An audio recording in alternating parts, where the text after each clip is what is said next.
तो बहुत सारे लोगों के मन में तीन सवाल आ रहे हैं। पहला कि भारत जोड़ो यात्रा क्यों कर रहे हैं, दूसरा भारत जोड़ो न्याय यात्रा मणिपुर से क्यों शुरू किया जा रहा है, और तीसरा कि भारत जोड़ो न्याय यात्रा से हम क्या हासिल करना चाहते हैं। इस तीनों सवाल का हम अलग अलग जवाब देंगे, लेकिन इस पूरी यात्रा के संबंध में हम एक बात आप सबसे कहना चाहते हैं। जब देश में बह रही हो अन्याय की आंधी, तो न्याय के लिए लड़ रहे हैं राहुल गांधी। ये इस यात्रा का मूल भाव है और इसी में सारी बात जो है वो निहित है। जैसा कि आप सब जानते हैं कि ये यात्रा मणिपुर से इसलिए शुरू की गई है, 8 महीने हो गए हैं और मणिपुर में आप सबको ये अनुभव हुआ होगा, ये कांग्रेस पार्टी का दुष्प्रचार नहीं है, हकीकत है कि इम्फाल के ड्राइवर जो हैं वो आपको कानकोपी नहीं आ रहे हैं। कानकोपी हैं हम यहाँ पर जो हिंसा की स्थिति है, जो बंटवारा है, उसको समाप्त करके शांति स्थापित करना चाहते हैं। इसलिए भारत जोड़ो न्याय यात्रा की शुरुआत मणिपुर से की गई है। दूसरी बात कि बहुत सारे लोग कह रहे हैं कि न्याय की जरूरत आज पड़ी है। नहीं, न्याय की जरूरत हमेशा से है, इसीलिए न्याय की बात हमारे संविधान की प्रस्तावना में कही गई है। लेकिन जैसा हमने आपको कहा कि अन्याय की आंधी बह रही है, इसलिए अन्याय की आंधी बह रही है कि संस्थानों को कब्जा कर लिया गया है। अगर मीडिया में सवाल नहीं उठाए जाएंगे लोगों के ऊपर होने वाले अन्याय पर, अत्याचार पर, आप सोचिए मणिपुर में अत्याचार हो रहा है, अन्याय हो रहा है और प्रधानमंत्री जी एक बार मणिपुर का नाम लिए हैं, मणिपुर के मुख्यमंत्री को बर्थडे भी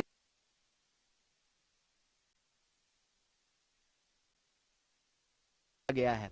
आप देखिए कि रोज जिस तरीके से इंस्टीट्यूशन आज की तारीख में न्याय डिलीवर करने में अक्षम होते जा रहे हैं, ऐसी परिस्थिति में न्याय की आवाज को बुलंद करना जरूरी है अन्याय के खिलाफ। और खास करके इस देश के भीतर जो आम आवाम है, विद्यार्थी हैं, नौजवान हैं, किसान हैं, महिलाएं हैं, मजदूर हैं, गरीब लोग हैं, जो भी साधारण व्यक्ति इस समाज में, देश में रहने वाले हैं, उनके साथ किसी भी प्रकार का जो अन्याय होता है, चाहे वो सामाजिक हो, आर्थिक हो, राजनीतिक हो, उस अन्याय के खिलाफ न्याय के लिए जो है राहुल जी संघर्ष कर रहे हैं। कि हमारी भारत जोड़ो न्याय यात्रा शुरू हो चुकी है। कल मकर संक्रांति के मौके पे इसकी शुरुआत हुई और राहुल जी ने जो वॉर मेमोरियल है वहाँ पे शहीदों को श्रद्धांजलि देते हुए, श्रद्धासुमन अर्पित करते हुए इस यात्रा को शुरू किया। और आज हमारा यात्रा का दूसरा दिन है और मणिपुर से हम लोग अब नागालैंड की तरफ बढ़ रहे हैं। तो बहुत सारे लोगों के मन में तीन सवाल आ रहे हैं। पहला कि भारत जोड़ो यात्रा क्यों कर रहे हैं, दूसरा भारत जोड़ो न्याय यात्रा मणिपुर से क्यों शुरू किया जा रहा है, और तीसरा कि भारत जोड़ो न्याय यात्रा से हम क्या हासिल करना चाहते हैं। इस तीनों सवाल का हम अलग अलग जवाब देंगे, लेकिन इस पूरी यात्रा के संबंध में हम एक बात आप सबसे कहना चाहते हैं। जब देश में बह रही हो अन्याय की आंधी, तो न्याय के लिए लड़ रहे हैं राहुल गांधी। ये इस यात्रा का मूल भाव है और इसी में सारी बात जो है वो निहित है। जैसा कि आप सब जानते हैं कि ये यात्रा मणिपुर से इसलिए शुरू की गई है, 8 महीने हो गए हैं और मणिपुर में आप सबको ये अनुभव हुआ होगा, ये कांग्रेस पार्टी का दुष्प्रचार नहीं है, हकीकत है कि इम्फाल के ड्राइवर जो हैं वो आपको कानकोपी नहीं आ रहे हैं। कानकोपी के ड्राइवर जो हैं वो इम्फाल नहीं जा रहे हैं। ये कांग्रेस पार्टी नहीं बोल रही है। कांग्रेस पार्टी जब पार्लियामेंट में सवाल को उठा रही थी कि प्रधानमंत्री जी को मणिपुर पे जवाब देना चाहिए, देश के गृह मंत्री को इस मणिपुर के हालात पे जवाब देना चाहिए, तो आप देखिए कि किस तरीके से विपक्ष को बदनाम किया गया।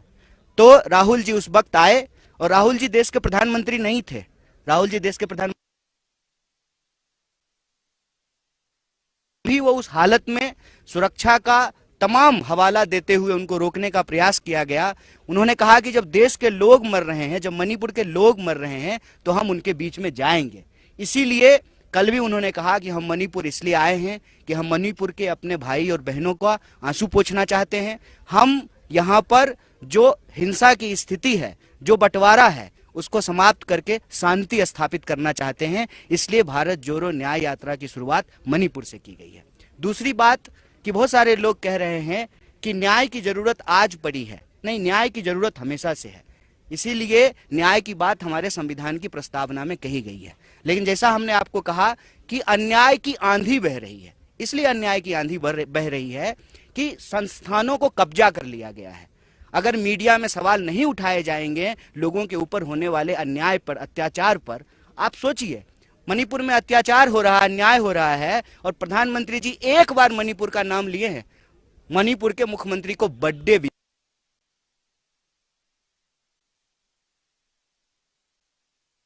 गया है। आप देखिए कि रोज जिस तरीके से इंस्टीट्यूशन आज की तारीख में न्याय डिलीवर करने में अक्षम होते जा रहे हैं, ऐसी परिस्थिति में न्याय की आवाज को बुलंद करना जरूरी है अन्याय के खिलाफ। और खास करके इस देश के भीतर जो आम आवाम है, विद्यार्थी हैं, नौजवान हैं, किसान हैं, महिलाएं हैं, मजदूर हैं, गरीब लोग हैं, जो भी साधारण व्यक्ति इस समाज में, देश में रहने वाले हैं, उनके साथ किसी भी प्रकार का जो अन्याय होता है, चाहे वो सामाजिक हो, आर्थिक हो, राजनीतिक हो, उस अन्याय के खिलाफ न्याय के लिए जो है राहुल जी संघर्ष कर रहे हैं। और यही हम आप सबके माध्यम से देश के नौजवानों से अपील करना चाहते हैं कि आप आत्महत्या मत कीजिए। देश के किसानों से अपील करना चाहते हैं कि आप आत्महत्या मत कीजिए। एक साल में 12,000 से ज्यादा किसान आत्महत्या कर रहे हों। सरकारी आंकड़ा बताता है कि 1 घंटे से कम समय में, मतलब लगभग रोज 24 नौजवान हमारे देश में आत्महत्या कर रहे हैं। रोज 24। ये प्रेस कॉन्फ्रेंस अगर 1 घंटा चलेगा तो इस दौरान जो है एक नौजवान आत्महत्या कर चुका होगा। तो हम इस देश के किसानों से, नौजवानों से, महिलाओं से, सबसे कह रहे हैं, राहुल जी कह रहे हैं कि डरिए मत, सहिए मत, अन्याय के खिलाफ संघर्ष कीजिए। और यह जो भारत जोड़ो न्याय यात्रा है, इसमें आप भी न्याय योद्धा बन करके, मैं कहता हूं कि इस देश के आम आवाम को अपना स्वर्णिम इतिहास याद करने की जरूरत है।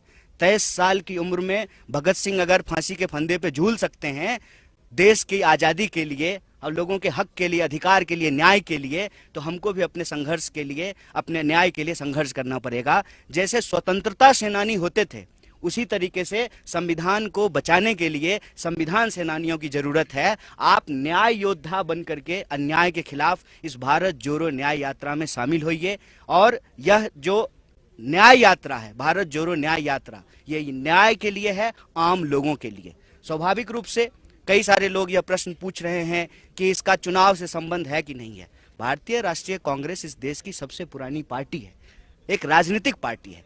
तो स्वाभाविक रूप से जब राजनीतिक पार्टी कोई कार्यक्रम करती है उसमें राजनीति होता है, लेकिन राजनीति का मतलब सिर्फ चुनाव नहीं होता है। 1947 से पहले भी इस देश में राजनीति हो रहा था, लेकिन चुनाव नहीं हो रहे थे। चुनाव अगर होते थे तो राजे राजवारों के चुनाव होते थे और उन्हीं को वोट देने का अधिकार होता था। इसीलिए हर चीज को सिर्फ चुनावी चश्मे से नहीं देखना है।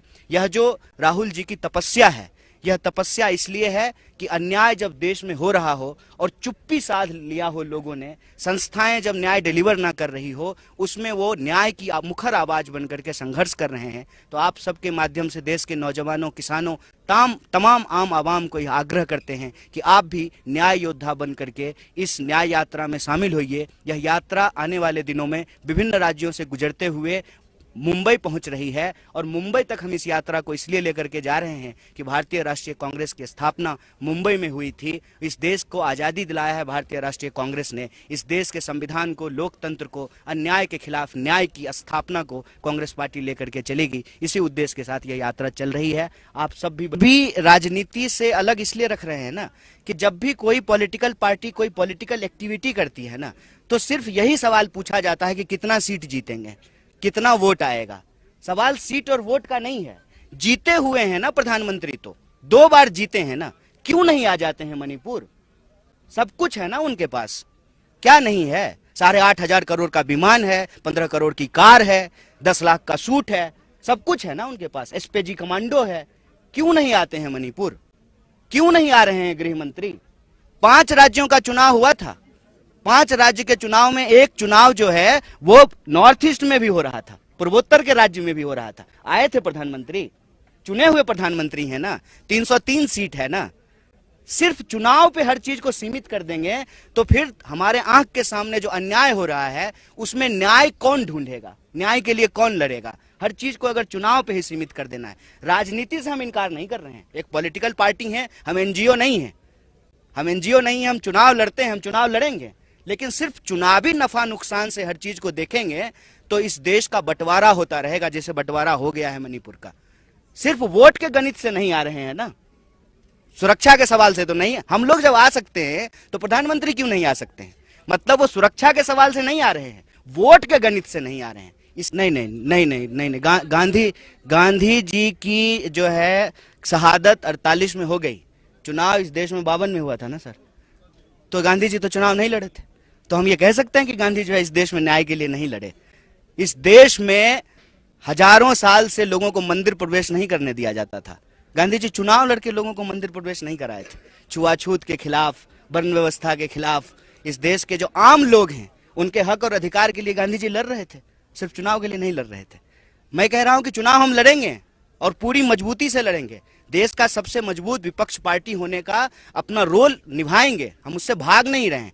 लेकिन किसी भी संघर्ष को, न्याय को, किसी भी जो है लोगों के अधिकार को सिर्फ और सिर्फ चुनाव से सीमित कर देने से उसका आधार छोटा हो जाता है, उसका जो है क्षेत्र छोटा हो जाता है, उसमें शामिल होने वाले लोगों की मानसिकता संकीर्ण हो जाती है। मैं कहता हूं कि जो भाजपा के समर्थक हैं, जो भाजपा के वोटर हैं, क्या उनको न्याय की जरूरत नहीं है? हम इस देश के 140 करोड़ लोगों के लिए के न्याय के लिए लड़ रहे हैं। महंगाई से कौन प्रताड़ित नहीं है? महंगाई का जो अन्याय है उससे कौन प्रताड़ित नहीं है? तो हम सबके लिए लड़ रहे हैं। इसलिए हम, राहुल जी ने पिछली बार जो यात्रा की थी तो उसका उद्देश्य यही था कि हम आम लोगों के बीच जाएंगे ताकि आम लोग हमसे बहुत आसानी से मिल सके। इस बार भी जब वो यात्रा कर रहे हैं तो इसी उद्देश्य को लेकर के चल रहे हैं कि सब लोग उनसे मिल सकें। यहाँ पर वो मैती समुदाय के लोगों से मिले, नागा समुदाय के लोगों से मिले, गोरखा समुदाय के लोगों से मिले, नागा समुदाय के लोगों से मिले और उन लोगों से भी मिले जो भारत के दूसरे इलाकों से आकर के यहाँ काम करते हैं, धंधा करते हैं, नौकरी करते हैं, दुकान चलाते हैं, सबसे मिल रहे हैं। विद्यार्थियों से मिले, महिलाओं से मिले। उन्होंने एक बात समझी है और अपनी बात वो खुद बताएंगे जब आप लोग से बात करेंगे कि सारे लोग शांति चाहते हैं। आप किसी से भी बात करके देख लीजिए, पोस्टर चाहे किसी भी समुदाय के द्वारा लगाया गया हो, सब कह रहे हैं वी वांट पीस। सबसे उनकी पहली मांग ये है कि शांति स्थापित हो, उससे तमाम लोगों का जीवन जो है वो अस्त व्यस्त हो रहा है, प्रभावित हो रहा है। देखिए, वो जो दावे कर रहे हैं वो दावे में सच्चाई कम, प्रचार ज्यादा है। सच्चाई, आप सब लोग यहाँ आए हैं तो ये सच्चाई आप लोगों ने देखा है। अब दिखाएंगे नहीं दिखाएंगे वो एक अलग बात है। देखा आप सब लोगों ने है कि किस तरीके से एक राज्य को 2 हिस्सों में बांट दिया गया है और सरकार जो बैठी हुई है, उसके जो मंत्री हैं, मुख्यमंत्री हैं, वो सब जगह नहीं जा सकते और दिल्ली से तो लोग आ ही नहीं रहे हैं।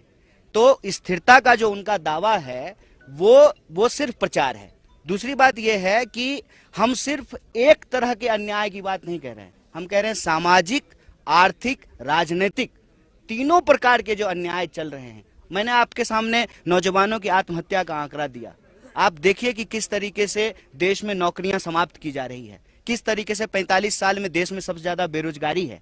तो जो रोजगार का सवाल है, महंगाई का सवाल है, जो किसानों की आत्महत्या का सवाल है, महिलाओं के ऊपर होने वाले अत्याचार का सवाल है, जिस तरीके से सरकारी संस्थान को समाप्त किया जा रहा है या अपने दोस्तों के हाथ होने पौने दामों में बेचा जा रहा है, जिस तरीके से एक तरफ दावा करते हैं कि हमारी इकोनॉमी 3.5 ट्रिलियन की हो गई है। देखिए, ये जो यात्रा चल रही है, भारत जोड़ो न्याय यात्रा, यह जो पिछली भारत जोड़ो यात्रा है उसके ही भाव और विचार को आगे लेकर के चल रही है। उस वक्त उन्होंने एक बात कही थी कि हम नफरत के बाजार में मोहब्बत की दुकान खोलना चाहते हैं। तो वो जो बस है, वो बस जो ज्योग्राफिकल कंस्ट्रेन है, जो लंबाई है और आने वाले दिनों में जो राजनीतिक गतिविधि देश में रहने वाली है, तमाम चीज़ों को ध्यान में रख करके पार्टी ने तय किया कि हम हाइब्रिड यात्रा करेंगे। पैदल भी उतर के चलते हैं, बस से भी चलते हैं। तो बस को जो है एक मोहब्बत की दुकान की शक्ल दी गई है। तो बस के भीतर भी लोगों से मिलते हैं, बाहर जो लोग सड़कों के किनारे खड़े होते हैं उनसे भी बात करते हैं। और हम आपके माध्यम से ये बात भी साझा करना चाहते हैं लोगों को कि आने वाले दिनों में आपके गांव से, गली से, सड़क से, बाजार से, शहर से जब यात्रा गुजरे तो एक बात का ख्याल रखिएगा कि आपको बाईं तरफ खड़ा होना है, क्योंकि वो बाईं तरफ रहते हैं और हमारे देश में बाईं तरफ चलना होता है। तो अब बाईं तरफ जो है आपको खड़ा रहना है और बाईं तरफ वो बैठते हैं, लोगों से मिलते हैं, बात करते हैं, उनके आग्रह पे जो है वो उतरते भी हैं। और वो जो है संस्कृत में एक बात कही भी जाती है, सदा भवानी दाहिनी, सन्मुख रहे गणेश।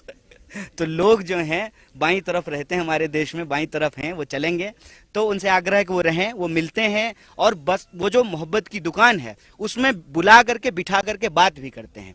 विद्यार्थियों से मिलते हैं, नौजवानों से मिलते हैं। आज ही रास्ते में जो है ट्रक ड्राइवरों से मिले हैं, तो वो आम लोगों से मिलना चाहते हैं और उनका जो भी दुख दर्द है वो उनकी भाषा में सुनते हैं और उनको आश्वासन देते हैं कि सरकार तो हम नहीं है, लेकिन आपके हक के लिए, आपके न्याय के लिए लड़ेंगे जरूर। इस पे तो हमारे जो है वरिष्ठ नेता और साथी जयराम जी ने जवाब आप लोगों को दे दिया है। मैं सिर्फ आपको इस पर एक ही बात कहना चाहता हूँ।